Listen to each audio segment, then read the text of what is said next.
आज ही डाउनलोड करें और अपने पसंदीदा शोज का आनंद लें।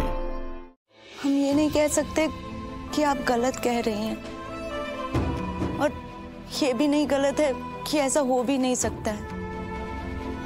ऐसा हो सकता है, बल्कि ये भी हो सकता है कि आगे जाके शायद ममता मुझे और मेरी दोस्ती को धोखा दे दे। वो तुम्हें पहले से ही धोखा दे रही है भावना, बस तुम्हें पता नहीं है।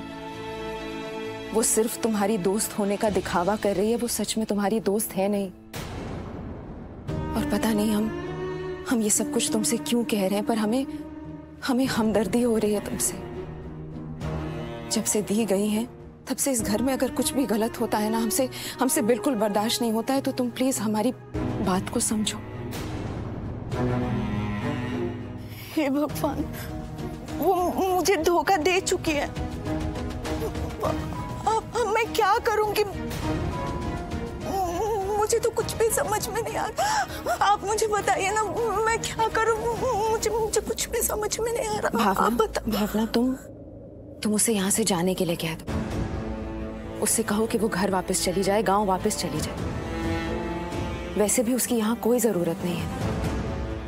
पर देखना, जब तुम उससे ऐसा कहोगे ना तो वो मना करेगी, ना जाने के बहाने बनाएगी वो। और तुम प्लीज उसकी बातों में मत आना, हाँ मत बोल देना। उसे अपने और मुकेश से दूर ही रखना तुम। चलो अभी फिलहाल तुम आराम करो, अपना ख्याल रखो, कुछ खाओ। हम नहीं चाहते हैं कि तुम बीमार पड़ो या ऐसी हालत में तुम पे और कोई मुसीबत आए। ओके? आपका बहुत बहुत शुक्रिया मैडम। हम तो बस यही चाहते हैं कि हम जो भी सोच रहे हैं ना, सब गलत साबित हो जाए। ममता बेगुनाह हो और उसने कुछ भी नहीं किया। जो तुम सोच रही हो वो गलत नहीं है। तुम्हारी वो दोस्त गलत है, उसके इरादे नेक नहीं है भावना। और तुम्हें ये साफ साफ पता चल जाएगा जब तुम उससे यहाँ से जाने के लिए कहोगी। अगर उसने बहाने बनाए, अगर उसने कहा कि वो यहाँ से नहीं जाएगी, किसी भी कीमत पर यहाँ से नहीं जाएगी, वो शहर छोड़कर नहीं जा सकती, तो तुम खुद ब खुद समझ जाओगे कि वो कैसी है। वो तुम्हारी सच्ची दोस्त नहीं है और तुम्हें ऐसे लोगों से कोसों दूर रहना चाहिए। और सिर्फ तुम्हें नहीं, तुम्हें अपने पति मुकेश को भी उससे कोसों दूर रखना चाहिए। चलो तुम इतना मत सोचो, तुम आराम करो। और हाँ, हमें ये बताओ, तुम्हें कुछ खाने का मन कर रहा है? कुछ इच्छा हो रही है? आप इतनी अच्छी क्यों हैं? हमें ना आपका ना स्वभाव ना बहुत अच्छा लगता है। हम ना बहुत खुशकिस्मत है कि हम इस घर में आए और आपसे मिले। आप ना दिल की बहुत अच्छी है। ये हमारी दी की वजह से है। दी के जाने के बाद से हम खुद में उनको महसूस करते हैं।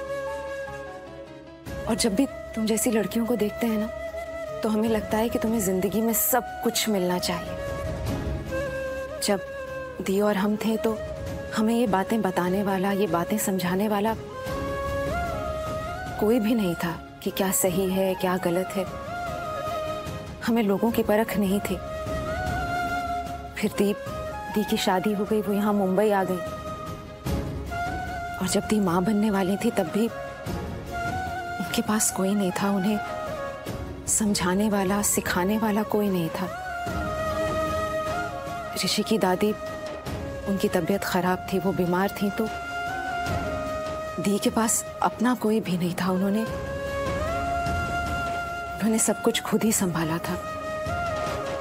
उनकी छोटी छोटी जरूरतें, जो हमें पता है कि जब एक लड़की प्रेग्नेंट होती है तो उसकी छोटी छोटी जरूरतें होती हैं, छोटी छोटी इच्छाएं होती हैं, जिसे पूरी करने वाला कोई चाहिए होता है, जो मिलता नहीं है। दी भी जब माँ बनने वाली थी तो कोई नहीं था उनके पास। और हमें आज तक इस बात का अफसोस है, इस बात का गिल्ट है हमारे अंदर कि जब हमारी दी को उस वक्त हमारी जरूरत थी तब हम उनके पास नहीं थे। हम उस वक्त पर उनके साथ नहीं रह पाए, उनके साथ टाइम नहीं स्पेंड कर पाए, उनकी छोटी छोटी जरूरतें पूरी नहीं कर पाए। हम दी की ये हालत देखते थे, लेकिन हम उनके साथ नहीं थे। सब कुछ खुद संभालती थी वो, क्योंकि ऋषि के डैड तो काम में बिजी रहते थे।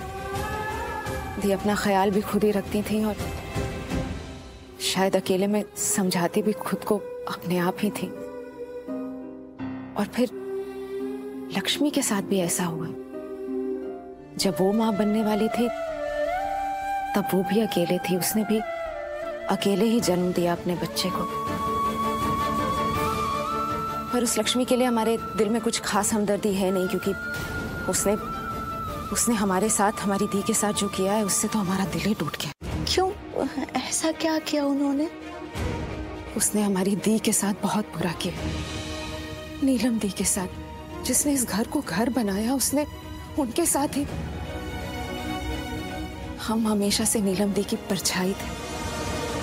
हम भले उनसे लड़ लेते थे, झगड़ा कर लेते थे, बहुत सी बातों पर हमारे विचार मिलते नहीं थे, पर हमें पता था कि हम एक दूसरे से प्यार बहुत करते हैं। और हमें पता है कि दी एक बहुत अच्छी पत्नी थी।